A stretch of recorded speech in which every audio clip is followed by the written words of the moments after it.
The International Criminal Court is now in session. L'audience de la Cour pénale internationale est ouverte. Please be seated. Veuillez vous asseoir. Good morning. Le président, bonjour.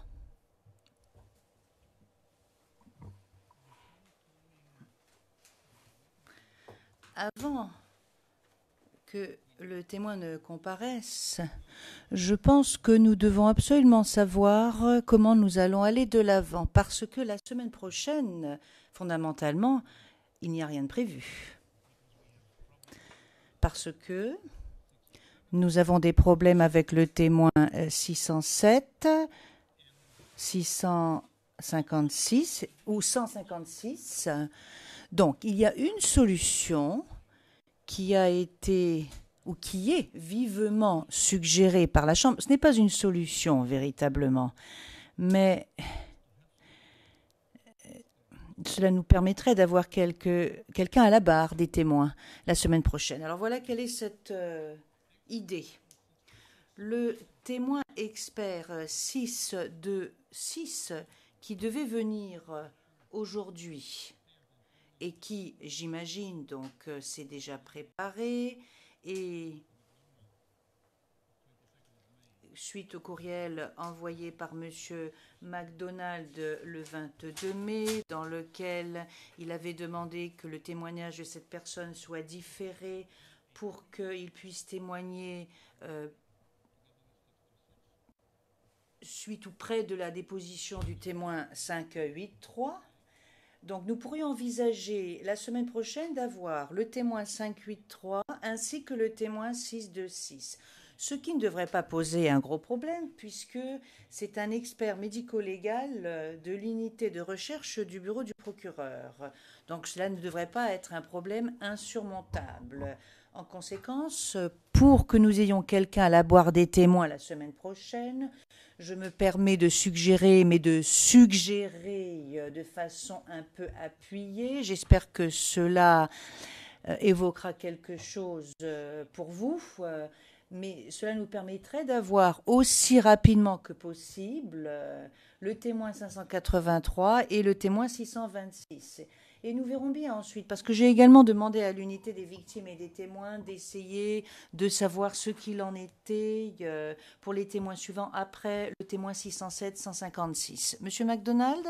Monsieur MacDonald, bonjour. Monsieur le Président, Madame, Monsieur les juges. Je pense que entre les deux témoins, 156 et 607, nous sommes beaucoup plus incertains pour ce qui est du témoin 516. Par conséquent, nous essayons toujours de faire en sorte que le témoin 607 puisse venir. La seule solution serait d'envisager une vidéoconférence pendant la semaine du 5 juin. Alors, ce que, en revanche, je peux indiquer d'ores et déjà à la Chambre, c'est que certes, le témoin 503 est bel et bien un expert du bureau du procureur. Donc, nous pouvons toujours lui demander de venir comparaître lundi, mais il ne sera pas possible d'avoir immédiatement après le témoin 583 le témoin 626 à cause de son propre programme, donc ce serait impossible. Le président, mais je pense que vous pourriez vous enquérir. Ce n'est pas impossible, vous pourriez vous enquérir, vous avez une semaine pour ce faire.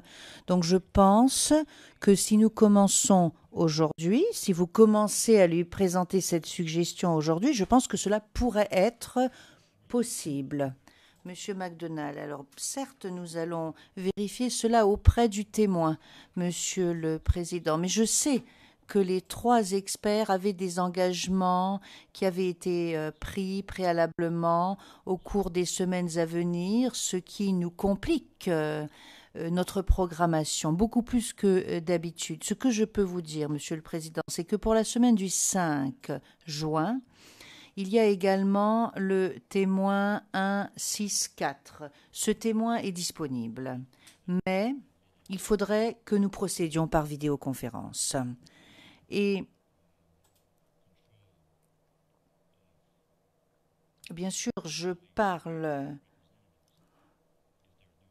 sous le contrôle ou sous réserve de ce que diront mes confrères, les représentants légaux. S'il s'agit de témoins qui ont un double statut, nous pourrions envisager les dépositions des témoins P237 et P172. Donc une option, une solution consiste à faire en sorte que les témoins le témoin du premier cercle, le témoin privilégié 164, que nous avions prévu de faire venir juste après le témoin 156 et avant les vacances judiciaires. Puis nous aurons 2 témoins qui vont témoigner sur les faits de l'événement du 3 mars. Il s'agit des témoins 237 et 172. Mais ils avaient été prévus plus tard, d'après ce que je comprends. Donc, aujourd'hui, le scénario qui consiste à envisager la venue du témoin 164 pendant la semaine du 5 juin, ce témoin témoignerait donc par vidéoconférence. Ce serait également une possibilité qui nous serait ouverte. Nous pourrions donc la voir pendant la semaine du 5 juin. Lors du deuxième volet d'audience, aujourd'hui, Monsieur le Président, je serai en mesure de vous fournir de plus amples renseignements car nous sommes en train où nous avons pris langue avec l'unité des victimes et des témoins. Nous allons vérifier immédiatement auprès du témoin 183 s'il était sur le point de partir en mission, par exemple, ou s'il est disponible. Merci. Le Président, merci. Maître Altit. Merci, Monsieur le Président. Monsieur le Président, Madame, Monsieur,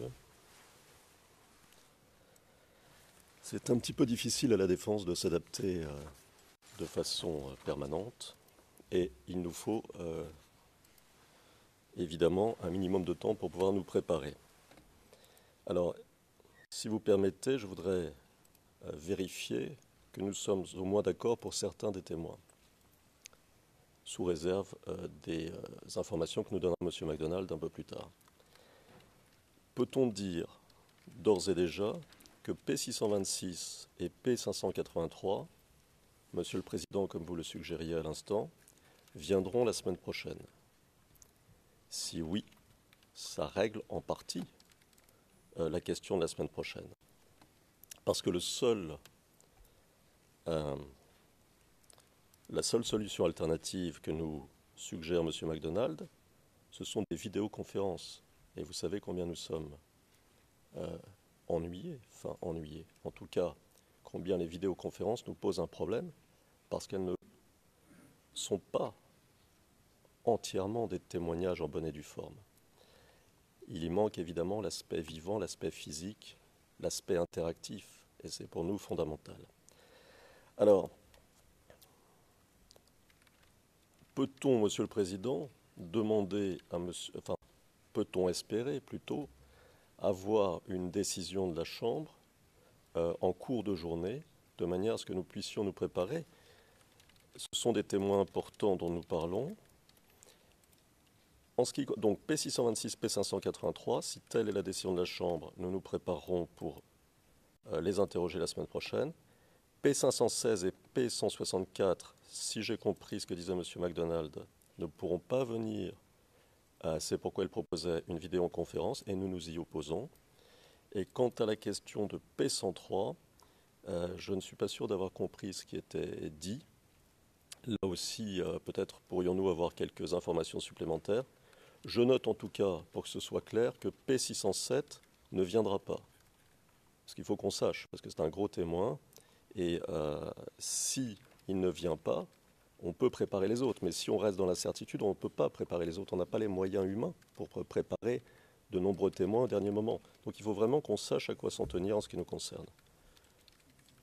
Voilà, Monsieur le Président. En tout cas, la défense est à votre disposition pour discuter, éventuellement, s'il y a matière à discussion, de ce qui serait le mieux, compte tenu des obligations que peut rencontrer l'accusation, et ça nous le comprenons, et d'éventuels impondérables.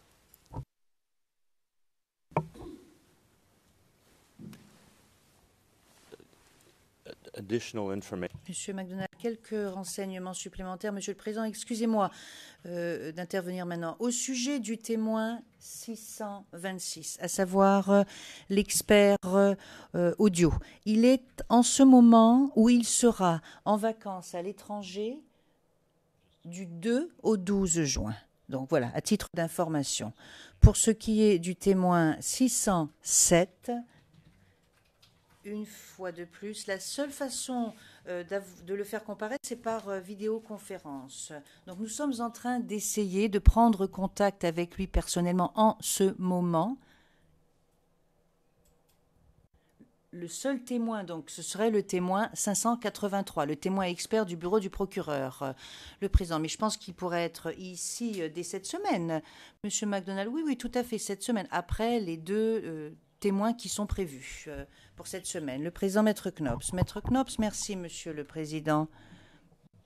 Nous vous serions extrêmement reconnaissants de pouvoir être informés aujourd'hui au sujet de du programme pour pouvoir préparer notre équipe. Nous pouvons faire preuve de souplesse, mais je pense qu'il serait utile que notre équipe sache à quoi s'en tenir et sache ce qui va se passer la semaine prochaine. Et sinon, je vous renvoie aux observations que j'ai faites la semaine dernière.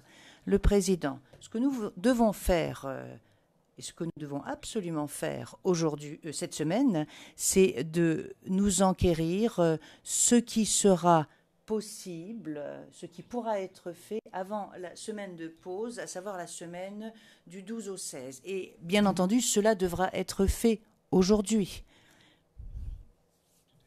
Nous allons bien entendu rendre une décision aujourd'hui pour ce qui est de la liste des témoins pour cette semaine et pour la semaine prochaine. Mais la Chambre souhaiterait également rendre une décision beaucoup plus structurée qui suivra la liste qui a été déposée par le procureur. Et je vous parle de la toute dernière liste de témoins déposés par le bureau du procureur qui nous emmènera jusqu'à la fin de la présentation des moyens à charge. Ainsi, nous saurons quelle sera la toute dernière échéance. Mais cela ne pourra pas être fait avant mercredi, parce que cela aura également des répercussions pour ce qui est des décisions en application de la règle 68, et il y aura d'autres incidences ou répercussions également. Mais nous ne pouvons pas prévoir ceci pour le moment. Mais je pense qu'aujourd'hui, nous devrions plus ou moins savoir comment ou quand se terminera la présentation des moyens à charge. Et cela sera fait au plus tard vendredi. Et je peux d'ores et déjà vous dire que nous recommencerons le lundi 20 août après les vacances judiciaires. Monsieur MacDonald, merci beaucoup, c'est l'information que je souhaitais obtenir. Et puisque nous parlons calendrier et programme, Monsieur le Président, j'aimerais faire une toute dernière observation. L'accusation a un certain nombre de témoins qu'elle souhaite faire déposer.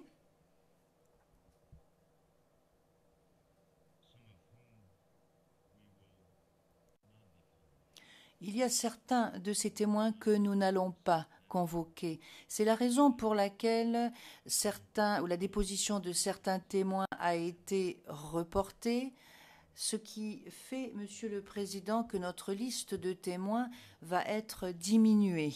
Donc, pour que tout soit bien clair,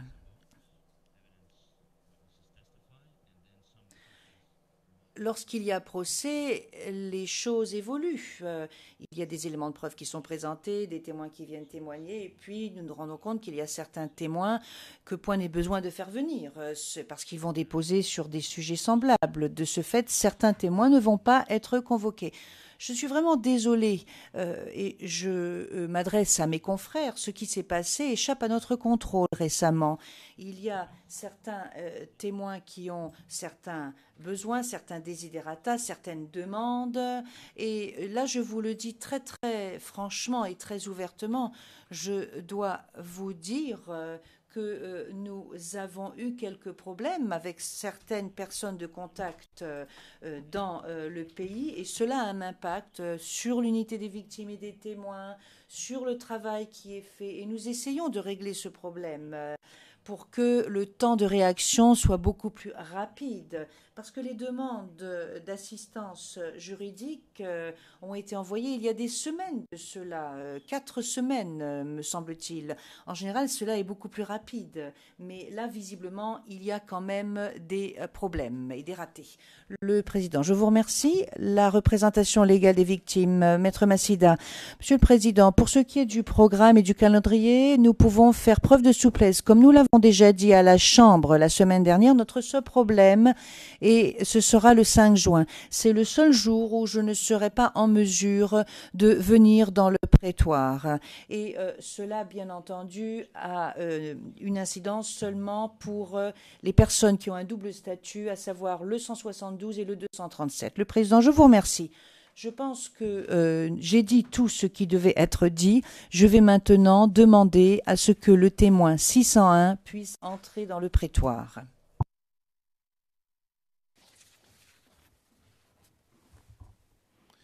Which was authorized to have his expertise.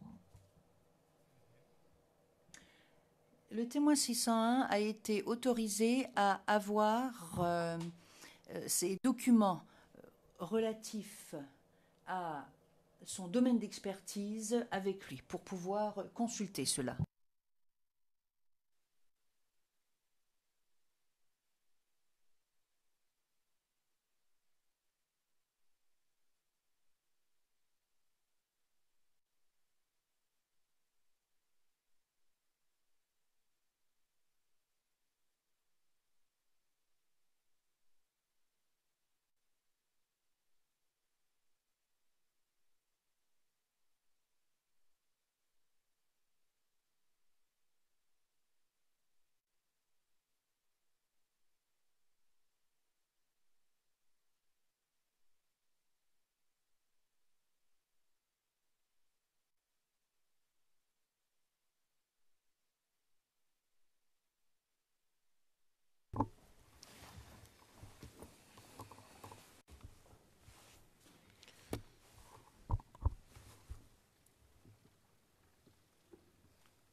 Good morning. Le Président, bonjour. Bonjour à vous, Monsieur Klosterman. N'oubliez pas de brancher votre micro. Réponse du témoin, bonjour. Le Président, avant de commencer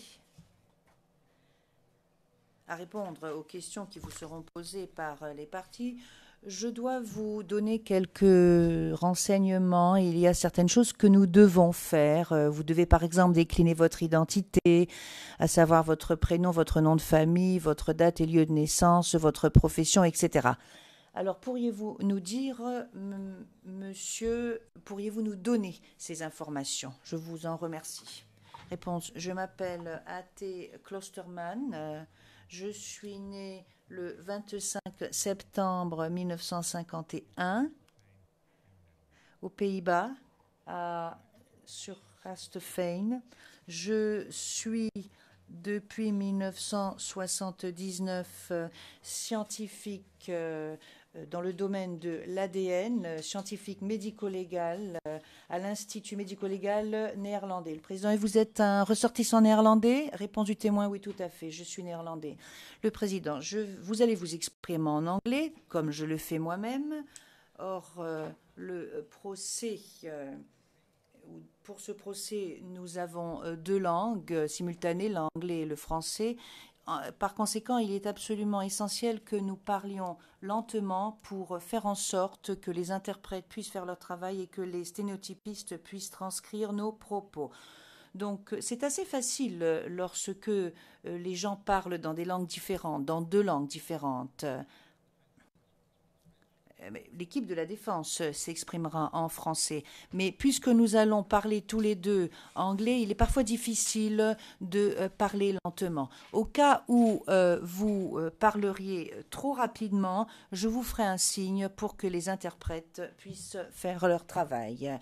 Cette chambre a été constituée pour juger l'affaire, le procureur contre M. Gbagbo et M. Blegoudé. Vous êtes ici en tant qu'expert et vous devez donc participer à ce procès pour élucider la vérité. Et bien entendu, compte tenu de votre domaine de compétences et en fonction des questions qui vous ont été posées. Alors, bien évidemment, des questions vont vous être posées par les avocats ici présents. Dans un premier temps, un représentant du bureau du procureur, ensuite les deux équipes de la défense, puis les juges, si quelque chose n'est pas clair pour les juges. Et votre seul devoir, mais je suis sûre que vous le savez pertinemment, et que vous devez dire la vérité. Et en ce sens, j'aimerais vous demander de bien vouloir nous donner lecture de la formule que vous avez devant vous, et je vous en remercie. Le témoin, je déclare solennellement que je dirai la vérité, toute la vérité et rien que la vérité. Le juge président, merci beaucoup. Je crois que le bureau du procureur s'apprête maintenant à vous poser des questions. Monsieur Demirjian, si à un moment ou à un autre, vous avez quelques préoccupations que ce soit, n'hésitez pas à m'en faire part. Bien, dit le témoin. Le président, monsieur Demirjian. Monsieur Demirjian, bonjour, monsieur le président, madame, monsieur, bonjour à tous. Bonjour à vous, monsieur Klosterman. Vous avez déjà expliqué à la Cour que vous travaillez au sein du NFI depuis 1979. Je voudrais donc commencer par votre parcours universitaire. Nous avons votre CV, nous allons nous pencher là-dessus dans un instant. Est-il exact de dire qu'en 1976, vous avez obtenu un diplôme universitaire en biochimie, chimie clinique et immunologie clinique à l'université d'Utrecht? Réponse est exacte. Question, très bien. Après ces études, est-il exact de dire que vous avez été chercheur universitaire? Réponse, oui. Après mes études, j'ai rejoint le centre de transfusion sanguine nationale au laboratoire d'Amsterdam où j'ai passé 3 ans en tant que chercheur universitaire. Le président, pardon. Est-ce que l'on ne pourrait pas simplement parvenir à un accord sur le CV? Est-ce que le CV ne peut pas simplement être versé au dossier?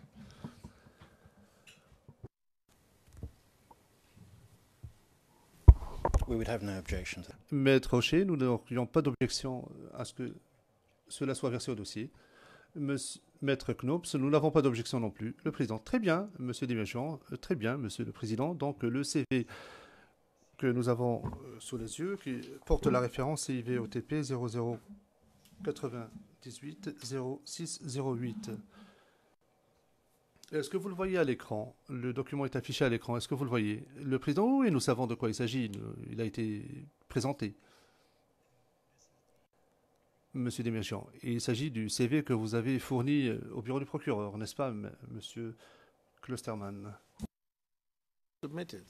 Le président, le document a été présenté. Monsieur Demirjian, très bien, monsieur le président. Version of the CV. Le témoin, oui, effectivement, c'est la version de mon CV qui a été envoyée à la CPI par courriel. Monsieur Demirjian, très bien.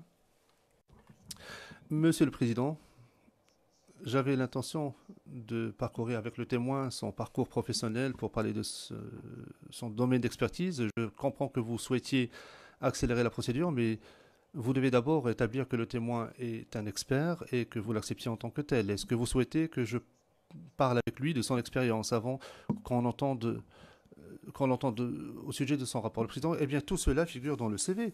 Moi, je préférais qu'on passe directement au rapport.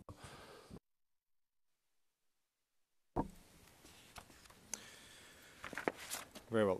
So before I... Monsieur Demirjian, très bien. Alors, avant de parler du rapport comme tel, je demanderai à la Chambre de bien reconnaître l'expertise de Monsieur Klosterman et j'utiliserai le libellé tel qu'il figure dans son CV. Donc, Il est expert en enquête médico-légale et en traçage biologique, ainsi qu'en analyse d'appariement ADN. Le président, veuillez poursuivre.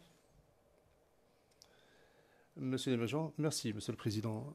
Monsieur Klosterman, est-ce que vous pouvez nous parler de l'institut auquel vous travaillez, que j'appellerai à partir de maintenant NFI, le NFI, l'Institut médico-légal des Pays-Bas. Le témoin. Je travaille effectivement au NFI, l'Institut médico-légal des Pays-Bas, ainsi qu'à l'Université d'Amsterdam. Université d'Amsterdam, où je suis chargé de cours et spécialisé en études médico-légales. Et ma spécialité est donc l'ADN. Je vous parle brièvement de mon département chargé des analyses ADN au sein du NFI. J'ai commencé ma carrière en 1989. Nous étions environ 5 ou 6 employés à l'époque. Au moment où je vous parle, nous sommes environ une centaine, plus de 120 personnes travaillant au département de biologie de l'analyse ADN au sein du NFI. Nous avons une équipe de scientifiques chargés de rédiger des rapports ainsi qu'une équipe différente de personnes chargées des éléments de preuve qui effectuent des analyses sur les éléments de preuve, qui travaillent avec qui font des analyses ADN et qui sont chargés d'établir des profils. Il y a également les scientifiques ADN qui préparent les rapports et j'en fais partie. Question. Merci pour cette précision, Monsieur Klosterman. Avant que nous nous penchions sur votre rapport, nous souhaiterions nous entendre sur une terminologie afin que nous comprenions en quoi consistent ces termes propres à votre domaine. Tout d'abord, nous avons le terme ou la norme ISO 17025 et je crois comprendre que le NFI adhère à cette norme. Pouvez-vous nous expliquer en quoi consiste cette norme? ISO 170.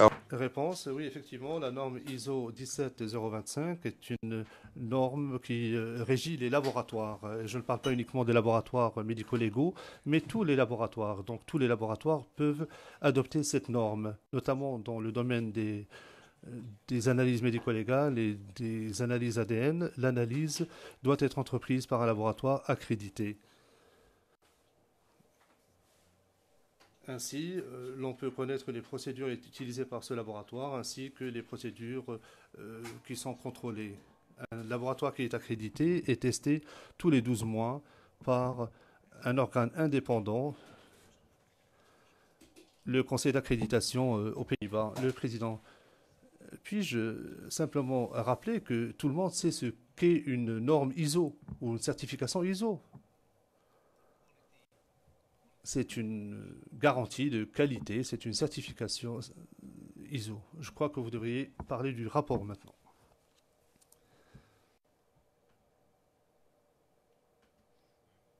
Monsieur Desmaisons, très bien, Monsieur le Président.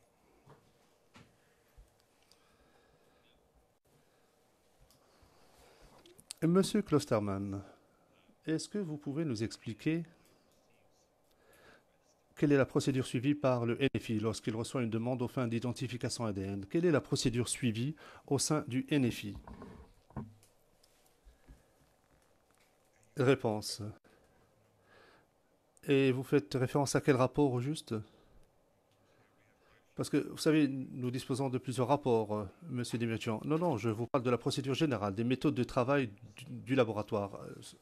Lorsque vous recevez une requête d'une agence externe ou de la Cour, par exemple, lorsque vous recevez une demande aux fins d'identification ADN, quelle est la procédure suivie au sein du NFI à partir du moment où vous recevez cette demande jusqu'au moment où vous rédigez un rapport? Réponse. En l'occurrence, nous avons eu un contact par téléphone. Nous informons que cette affaire serait confiée au NFI aux fins d'identification d'ADN. Nous avons donc pris rendez-vous avec les personnes qui nous ont communiqué cette affaire. pour entendre ce qu'elles ont à nous dire et pour recevoir les pièces dont elles disposent. So we got some explanation about On nous a expliqué les faits relatifs à cette affaire et le contexte sous-tendant donc la production des pièces qui ont été communiquées au NFI aux fins d'analyse ADN. Toutes les pièces portent une identité et sont sous-scellées, donc portent un numéro de référence de la CPI et du NFI. Cette référence, ces sceaux NFI, ont été attribués à partir du moment où le NFI a pris possession de ces pièces.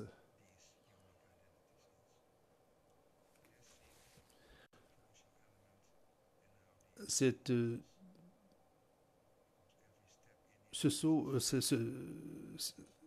identification, cette forme d'identification est extrêmement importante dans le processus d'analyse ADN au sein du NFI. Donc c'est la première étape que nous suivons. L'étape qui suit, en l'occurrence, a consisté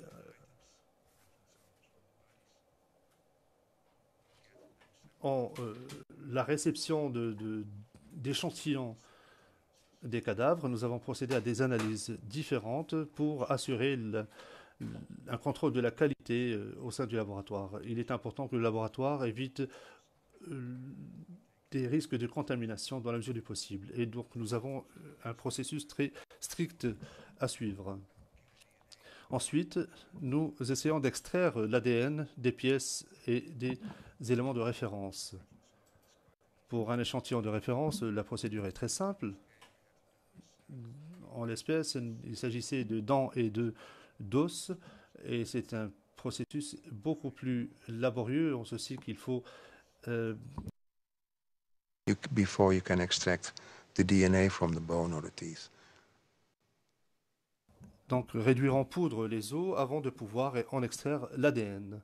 Est-ce que je peux poursuivre? Oui, je vous en prie, allez-y. Le témoin. Donc, à ce moment-là, nous recevons donc cet extrait. Nous avons à notre disposition un extrait d'ADN qui est donc versé dans une solution liquide. Nous essayons d'établir donc le volume d'ADN qui est contenu dans cet extrait. Si la concentration d'ADN est extrêmement faible,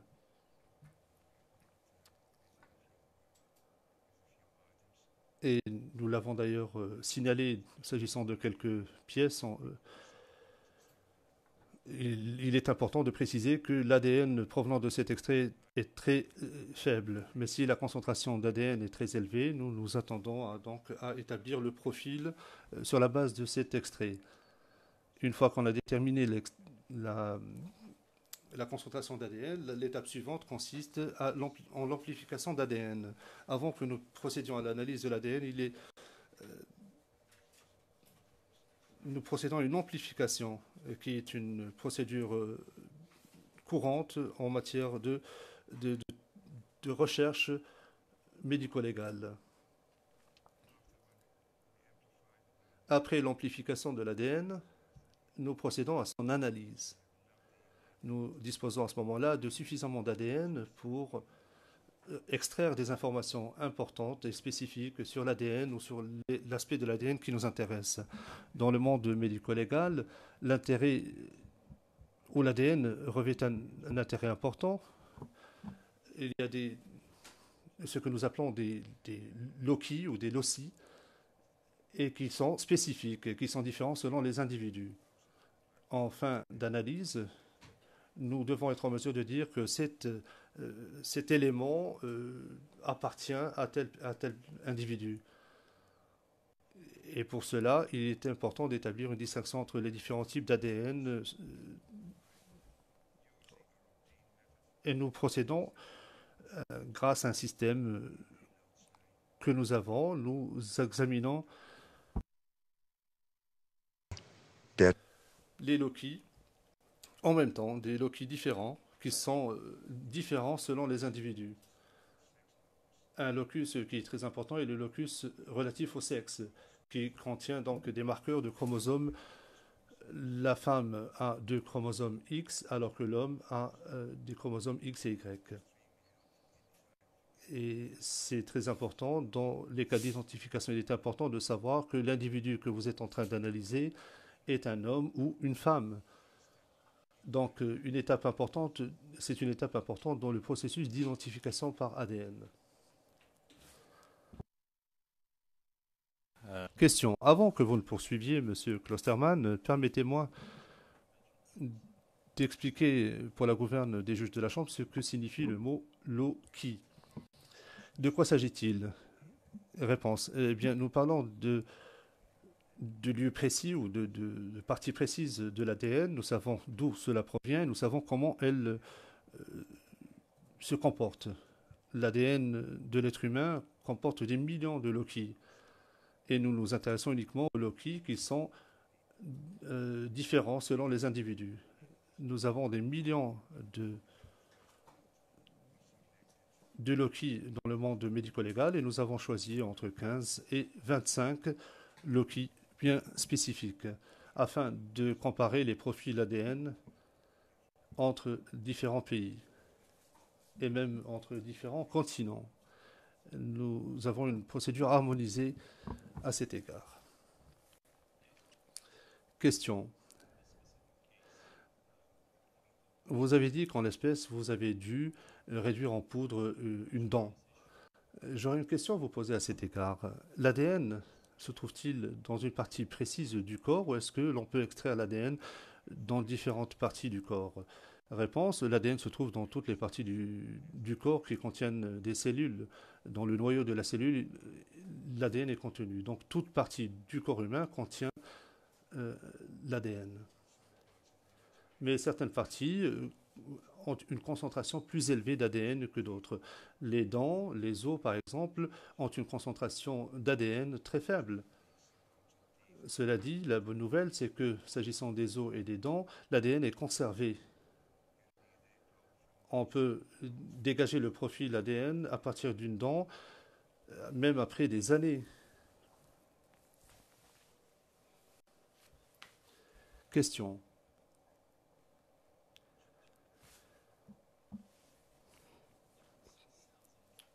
Vous avez évoqué les mots cellules et noyau. J'aimerais que nous parlions de noyau maintenant. D'abord, est-ce qu'il existe différents types d'ADN? Réponse, oui, il existe différents types d'ADN. S'agissant de cette affaire, seul l'ADN autosome nous a intéressés. Donc, outre l'ADN des cellules, il y a l'ADN extrait donc des cellules, des noyaux, mais il y a aussi l'ADN qui est contenu à l'extérieur de la cellule et qui est important aux fins d'identification. Dit ADN mitochondrial. Question. Donc, aux fins de cette affaire, vous vous êtes intéressé donc à l'ADN provenant du noyau. Et réponse, c'est exact. Question. Fort bien.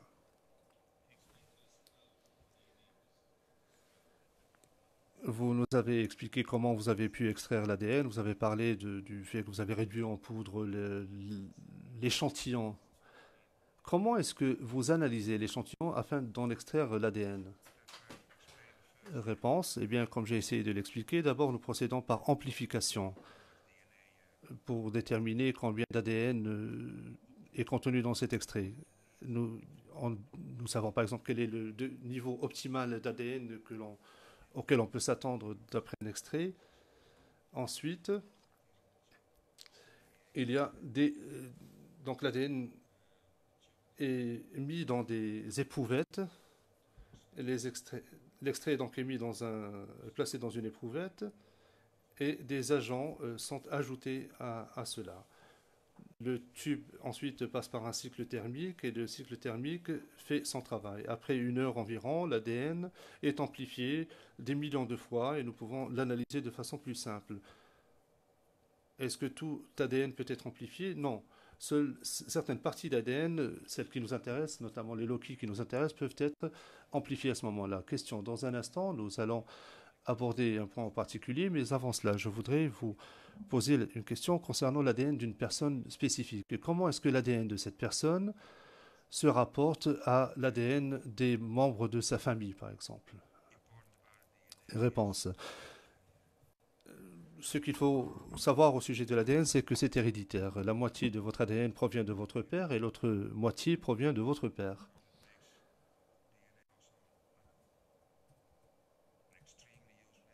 L'ADN est donc un outil extrêmement utile aux fins d'identification. Lorsque vous avez un père ou une mère ou un fils qui est disponible, vous pouvez à ce moment-là identifier la personne parce que vous pouvez reconnaître des éléments d'ADN qui ont été hérités des parents de cette personne spécifique. C'est pourquoi l'ADN est un moyen extrêmement efficace pour l'identification des individus. Et c'est ce que nous utilisons dans notre laboratoire. Le président, est-ce que vous pouvez aller au fond du rapport? Est-ce que vous pouvez poser des questions précises? Vous savez, nombre de ces informations sont déjà connues. Parlez des échantillons, des résultats précis. Monsieur Desméchants, très bien, Monsieur le Président. Je voulais simplement être sûr que l'on s'entende sur la terminologie relative à l'ADN avant de passer au fond du rapport. Nous voyons également le terme allèle dans votre rapport, utilisé dans votre rapport. Pouvez-vous nous expliquer de quoi il s'agit? Réponse. Oui, j'ai parlé donc des loci. Au sein de la communauté médico-légale, ce sont des variables, c'est-à-dire que vous avez différentes alternatives. Le groupe sanguin, il y a des gens qui ont le groupe sanguin A, d'autres ont un groupe sanguin B ou O, et c'est ce que nous appelons des allèles. Il en va de même pour les échantillons ADN que nous avons examinés. Lorsque vous regardez au sein d'une communauté, pour chaque loci, vous avez entre 8 et 20 différents allèles. Et nous devons avoir un nom pour cela. Et les noms sont, c'est ce que nous appelons des allèles. C'est le nom qui désigne cela.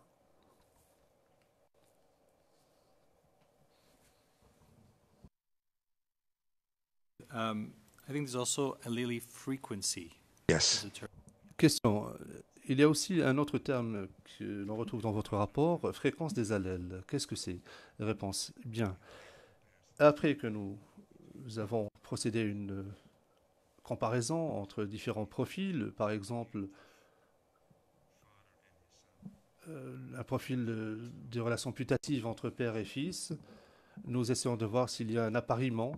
Ensuite, cet appariement, on essaie de déterminer ce qu'il signifie. Est-ce qu'il contient une valeur probante, des informations probantes? Mais avant de pouvoir nous prononcer là-dessus, nous devons déterminer quel est l'allèle qui a été transféré de ce père à son enfant et disposer d'informations. Est-ce que cet allèle est rare, cet allèle qui a été transféré du géniteur à la progéniture?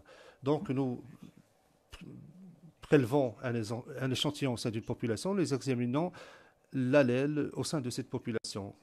Il peut s'agir d'une centaine de milliers de personnes vivant dans un même village. Nous analysons donc ces individus pour voir si l'allèle est fréquent au sein de cette population. Après cela, l'on détermine sa fréquence, la fréquence du groupe sanguin A, B, etc., au sein de cette même population. Et on ne peut le faire qu'en procédant à des analyses auprès d'individus différents.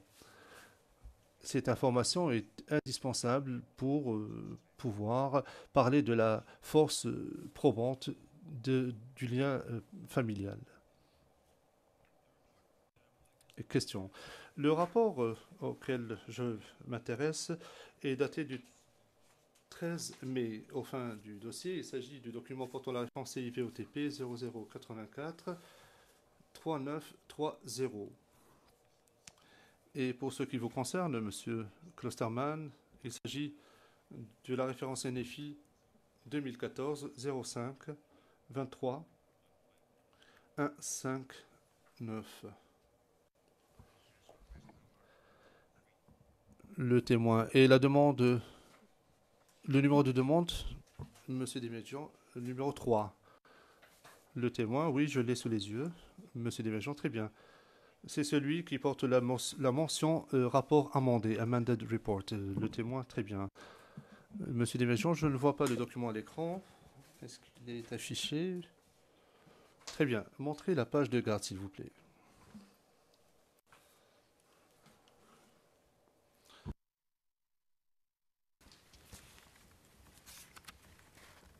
Thank you. Merci. Le rapport est confidentiel puisqu'il contient des noms expurgés.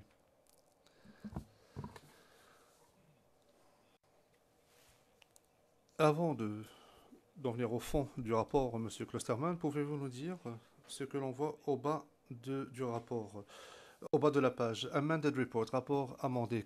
Pourquoi cette mention a-t-elle été ajoutée? Réponse. Oui, effectivement, c'est que nous avions un autre rapport dans cette affaire qui avait été produit un mois avant cela, plus précisément au 27 mars 2015. Et après que ce rapport a été envoyé, nous avons constaté qu'il y avait une coquille, des erreurs contenues dans ce rapport. Donc nous avons corrigé ces erreurs et nous l'avons appelé rapport amendé. Et il est daté du 13 mai 2015.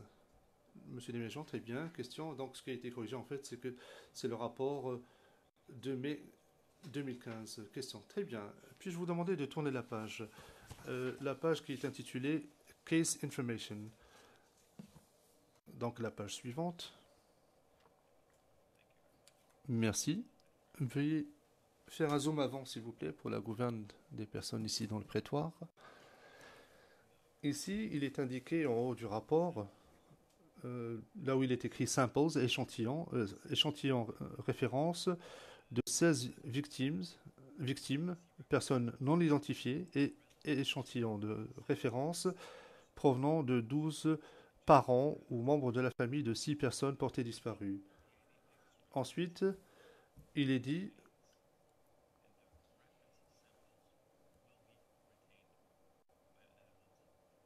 le reste des extraits d'ADN des restes humains et les échantillons de référence seront conservés par le Netherlands Forensic Institute jusqu'à nouvel ordre ou si une demande est faite par les autorités. Réponse, oui, c'est exact. Nous conservons tout cela jusqu'à ce que à moins de recevoir une demande des autorités compétentes. Question, très bien. Un peu plus bas, il y a des informations supplémentaires que vous venez d'expliquer d'ailleurs. Vous avez parlé de coquilles qui étaient contenues dans le rapport initial. Je n'ai pas de questions à poser là-dessus, donc je vous demande de tourner la page où l'on peut voir numéro 1, Samples Received, échantillons reçus. Monsieur Klosterman, pouvez-vous nous expliquer ce que contient ce tableau, brièvement?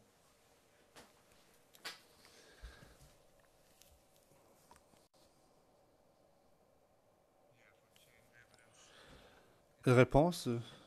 Pour la chaîne de conservation, il est important de préciser que nous avons reçu ces échantillons le 22 janvier 2015 et ces pièces ont été reçues par le NFI. Ils nous ont été envoyés par la CPI, plus précisément par le docteur Bakar.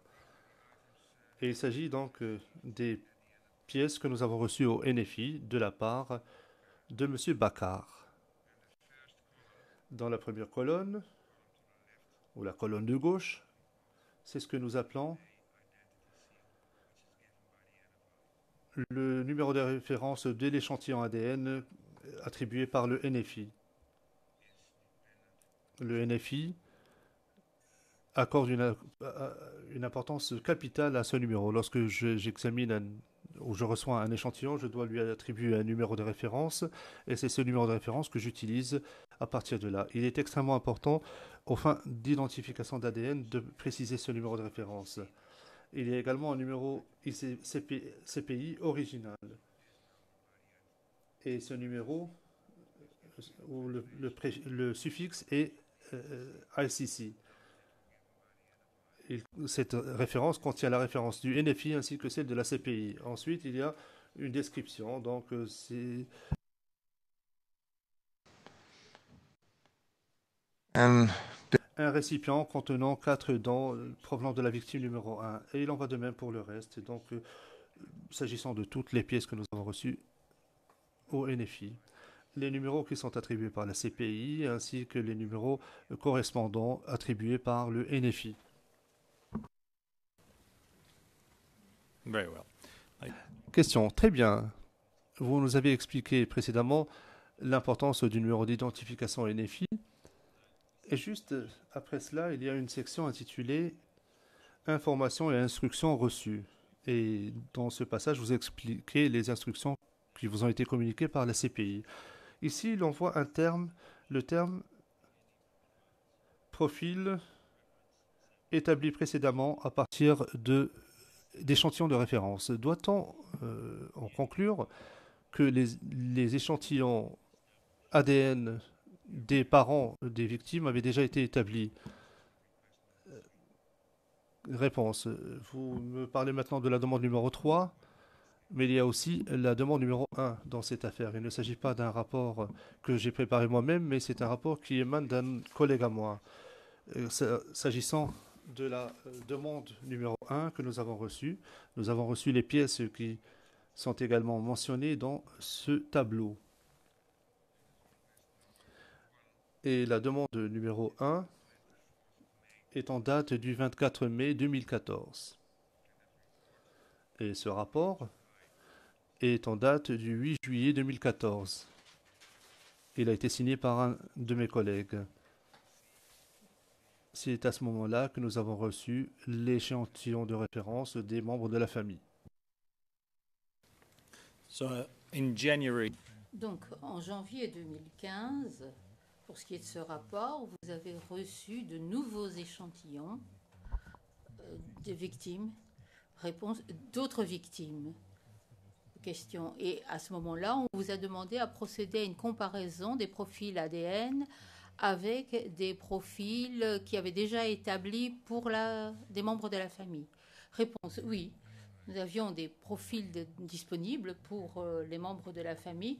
Nous avons analysé les nouveaux échantillons et nous devions procéder à la comparaison avec les profils existants qui venaient des échantillons de référence. Question. Et si on passe à la page suivante, nous avons là le tableau numéro 2. Il va arriver. Voilà. Est-il exact qu'il s'agit là du tableau où on retrouve les profils ADN établis précédemment des membres de la famille? Réponse oui. Ça a été copié sur l'autre rapport.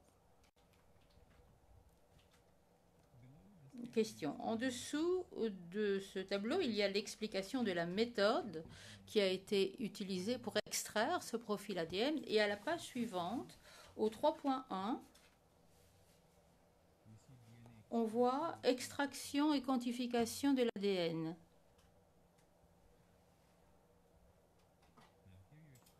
Vous expliquez ici que pour les 16 victimes, on a pulvérisé les éléments suivants et on énumère la liste de tout ce qui a été utilisé pour chacune des victimes. Pourriez-vous, s'il vous plaît, préciser à notre intention un point? En dessous de ce tableau, il y a une phrase qui dit « Les concentrations de l'ADN humain total et mâle dans les extraits ont été quantifiées en utilisant un test PCR duplex en temps réel. » Voici ma question. Pourquoi est-ce qu'il s'agit simplement d'ADN masculin?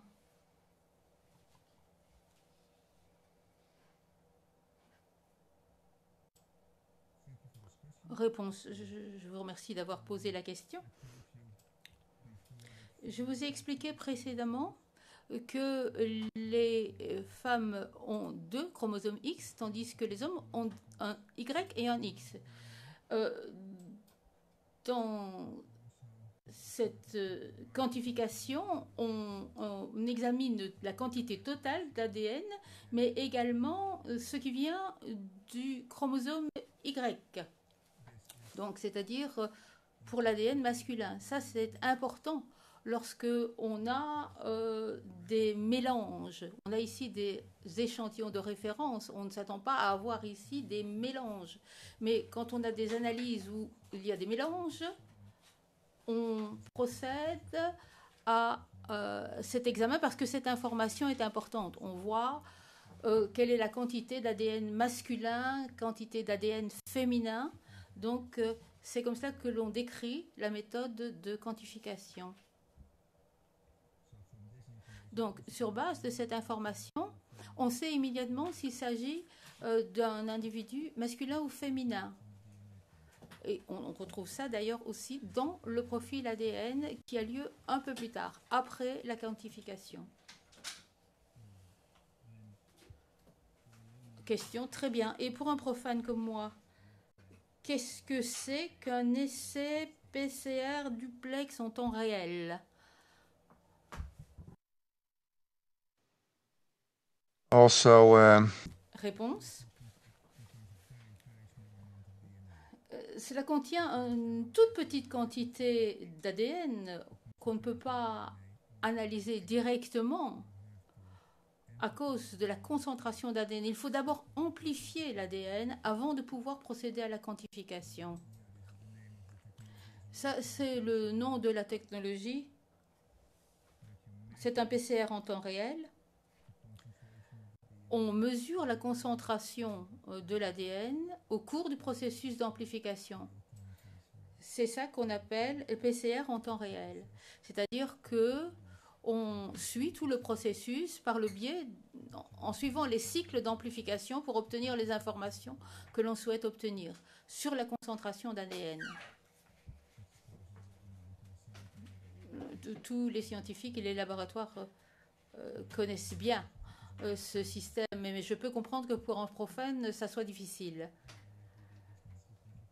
Question, ça fait partie de notre travail au quotidien. Merci pour cette explication. Donc, à la fin de ce processus, qu'obtenez-vous? Réponse, eh bien, ce que l'on obtient, ce sont les informations sur la quantité d'ADN qu'il y a dans l'extrait et combien d'ADN masculin on a dans l'extrait.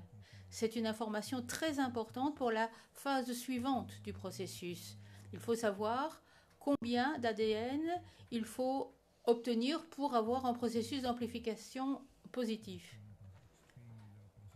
Et on sait également que pour un échantillon, par exemple, la possibilité d'obtenir un profil ADN est vraiment très mince, tout simplement parce qu'il n'y a pas beaucoup d'ADN. Ou bien un échantillon a trop d'ADN au fin de l'amplification et il faut le diluer. Mais on n'a pas eu de problème avec ces échantillons-ci qui contenaient une faible quantité d'ADN. Dans la plupart des cas, suffisamment d'ADN pour obtenir les informations nécessaires. Question, très bien. Alors examinons les informations ADN sur la page suivante. Nous sommes au point 3.2, le profilage ADN.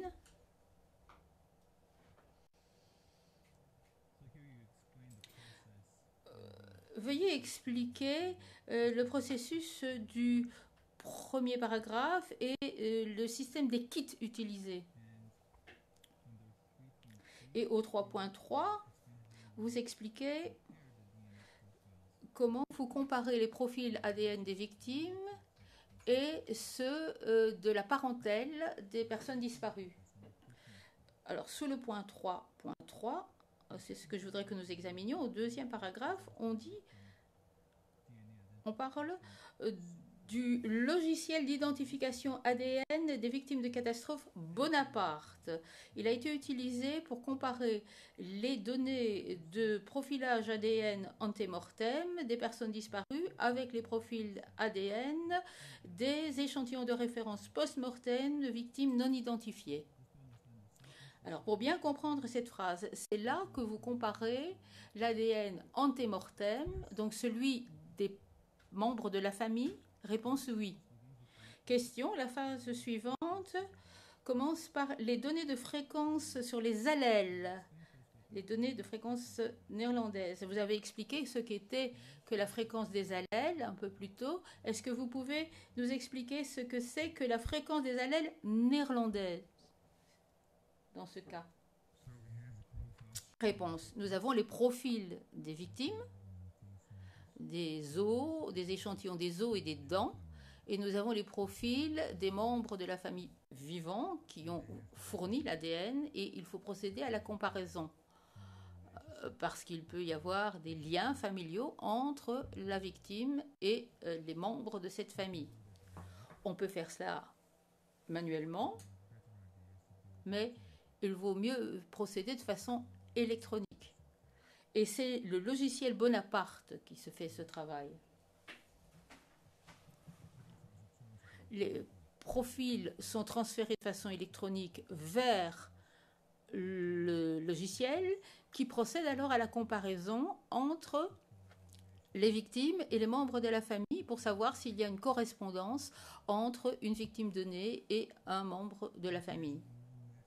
S'il n'y a pas de correspondance, il ne peut pas y avoir de relation de parentèle.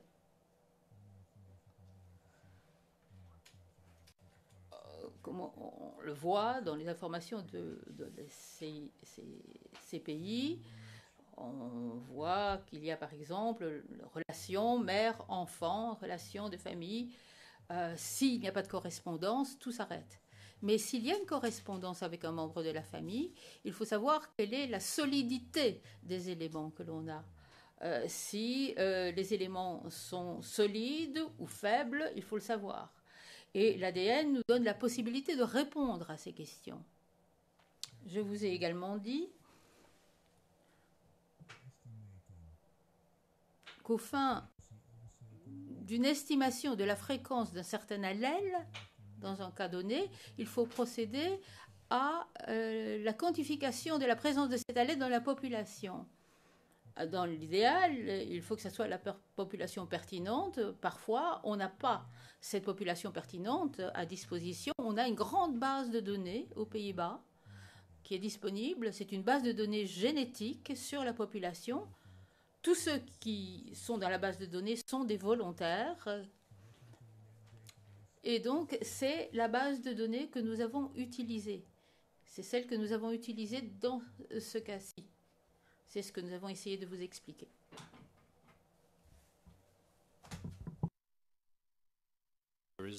Question. Alors, pour bien comprendre, est-ce que cela a une incidence si on utilise la base de données sur la fréquence des allèles néerlandaises par rapport à une population non néerlandaise, comme celle de Côte d'Ivoire? Réponse. On ne l'a pas fait parce qu'on n'a pas de base de données génétique sur la population du pays dont vous avez parlé. Ça peut avoir une incidence, mais dans le cas d'espèce, les probabilités étaient vraiment très élevées en utilisant la base de données néerlandaise. On pense que la valeur probatoire ou la valeur, l'interprète se reprend, la valeur éventuelle sera extrêmement élevée par rapport à une autre base de données. Par exemple, une base de données ADN du pays donné qui serait la Côte d'Ivoire. Mais il y a une incidence.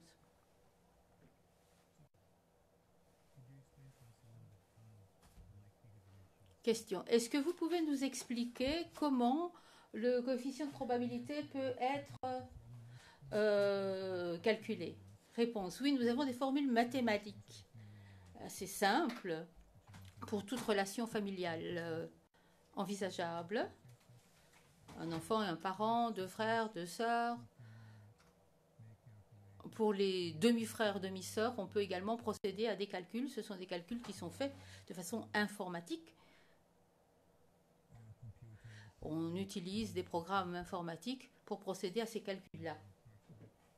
Et Bonaparte peut exécuter ces calculs pour nous. Donc, non seulement il peut identifier les correspondances familiales, mais également il peut calculer un ratio. Mais il faut bien entendu alimenter Bonaparte avec les échantillons génétiques de population. Et là, nous avons utilisé la base de données néerlandaise, ce qui est tout à fait ce qu'on fait pour les cas d'identification standard. Question. Très bien. Donc, selon vous, cela a été utilisé dans d'autres affaires? Réponse oui. Question. Puisque nous sommes sur ce point-là, ça c'est quelque chose qui n'a pas été couvert dans votre curriculum vitae, je ne sais pas si y est. Avez-vous fréquemment déposé sur l'ADN dans le passé? Réponse, à peu près 250 fois aux Pays-Bas, pour des affaires néerlandaises. C'est la première fois que je comparerai devant une cour internationale. Question. Et dernière question sur ce point. Quel est le type de dossier que vous avez traité? Réponse, la plupart du temps, il s'agissait d'affaires pénales aux Pays-Bas où il fallait comparer des références, l'ADN d'un suspect avec des taches qui avaient été découvertes. Nous avons procédé à quelques 250 analyses qui ont joué un rôle dans l'identification. Question. Vous nous avez expliqué que quand il n'y a pas de correspondance, les choses s'arrêtaient. Quand il y a correspondance, vous établissez ce coefficient de vraisemblable. Question. Réponse oui. Question. Est-ce, si je comprends bien, que cette correspondance, c'est le résultat d'une analyse scientifique et puis vous avez un aspect plus statistique. Est-ce que c'est comme ça qu'il faut comprendre les choses? Réponse oui. Ça marche toujours ensemble. Même lorsque vous avez une affaire, un dossier clair, un lien clair avec un profil qui vient d'une cigarette, et qu'on a un suspect et qu'il y a une correspondance, il faut toujours savoir quelle est la solidité des éléments pour une affaire en particulier. Donc, on peut faire ces calculs-là sur base des profils ADN que l'on obtient à partir des éléments de preuve. Question. Bon, examinons maintenant les résultats. Il s'agit là de la section 4 de votre rapport. Vous commencez ici par la victime 13. Pas de profil ADN obtenu, mais vous avez obtenu des profils ADN pour les 15 victimes restantes. Et vous dites que 14 d'entre elles ont un génotype féminin. Pas de questions sur cette section des résultats. Je vous demanderai simplement de passer à la page suivante. Il s'agit de la page de la section 5, résultats d'identification ADN.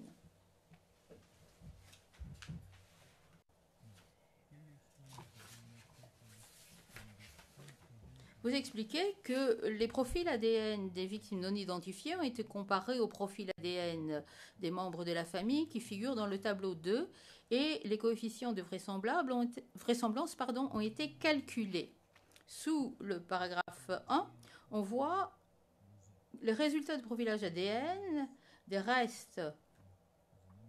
Alors il y a un numéro ici, AAHJ 2574NL,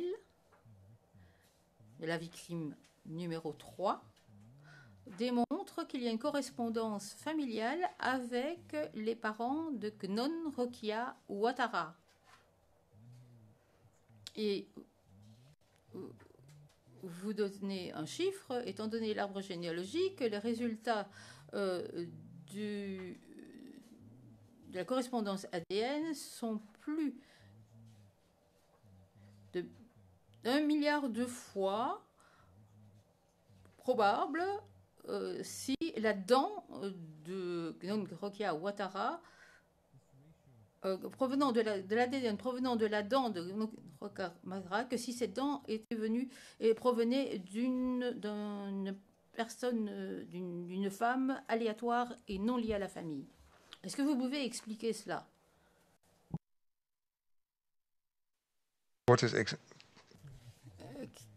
Réponse. Je n'ai pas bien compris votre question.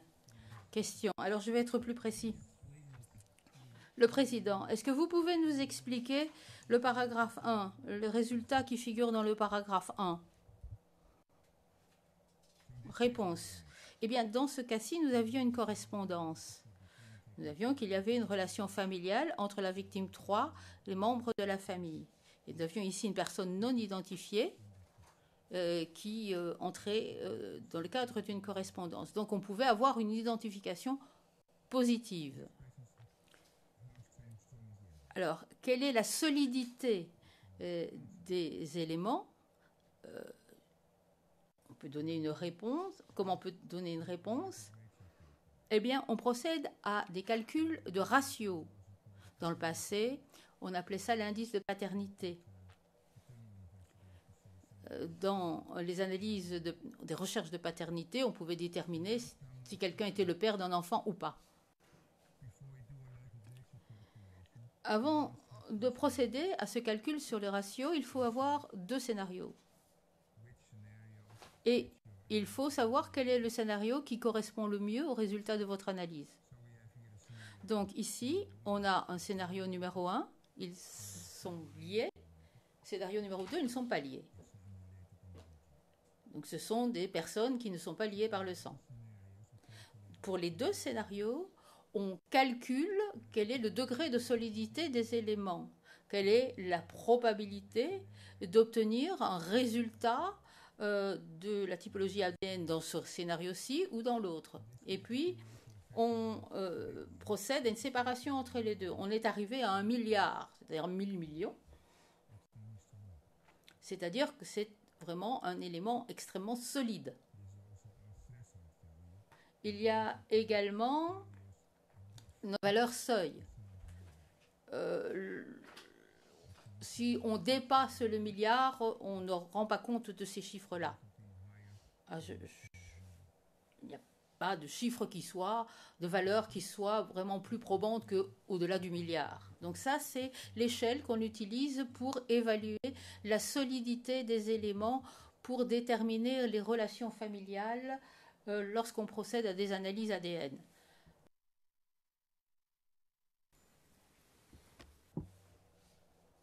Question. Vous avez répondu à ma question suivante. C'est le niveau le plus élevé, même si on pourrait avoir des chiffres plus élevés? Réponse oui. Question. Donc, sur base de cette conclusion, professeur Klostermann, peut-on dire qu'il est très peu probable que quelqu'un d'autre, avec un profil ADN semblable, corresponde à la personne de la famille qui a fourni l'échantillon ADN? Réponse. Tout ce que je peux vous dire, c'est que la probabilité qu'une personne non liée à ceci corresponde est vraiment extrêmement faible. Tout cela figure dans ce chiffre de 1 milliard. Par exemple, si je prends mon propre profil ADN et si je veux voir si je corresponds, la probabilité d'une correspondance est vraiment extrêmement mince. Question. Et ces conclusions que l'on retrouve aux 2 et 3, pour ce qui est des correspondances familiales avec des membres de la famille de Malem Silla, et au point 3 avec les membres de la famille de Moyamou Kone disparu, c'est la même chose. Réponse, oui. Pour ces 3 cas, on a à chaque fois un chiffre de plus d'1 milliard, ce qui est notre valeur seuil. Question. Et les chiffres qu'on voit ici, là où ça commence par AHG, ce sont ce sont les échantillons qui ont été reçus comme là-dedans. À quoi font référence ces numéros? Réponse, eh bien ce sont les numéros NFI.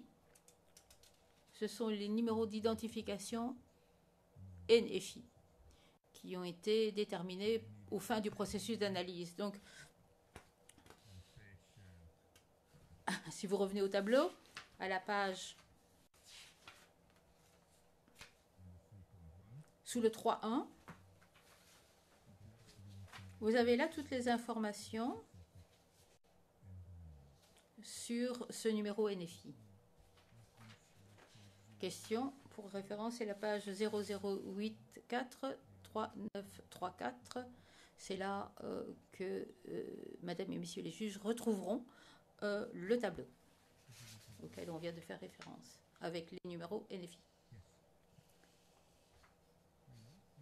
C'est bien le tableau auquel vous avez fait référence? Réponse oui. Question, la dernière page de votre rapport, c'est le point 6. Analyse ADN supplémentaire. Vous nous dites ici qu'à la demande du docteur Baccar, le fémur de la victime 8 sera également analysé. La raison, c'est la possibilité qu'il y ait eu un mélange des restes, des dents et des fémurs. Donc le résultat de cet exercice fait l'objet d'un autre rapport séparé. Réponse oui. Question, à la fin de la page, on voit votre nom et votre signature. C'est bien votre signature? Réponse, c'est ma signature. Question, Monsieur le Président, je demande à ce que le rapport soit versé aux pièces. Pour l'instant, le Président, oui.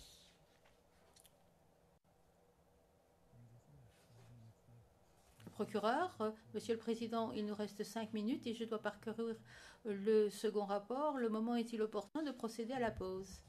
Le Président, nous allons faire une demi-heure de pause et nous reprendrons à 11h15. Cela vous convient? Le témoin, cela me convient. Le Président, très bien, cette séance est suspendue. Greffier d'audience, l'audience est suspendue.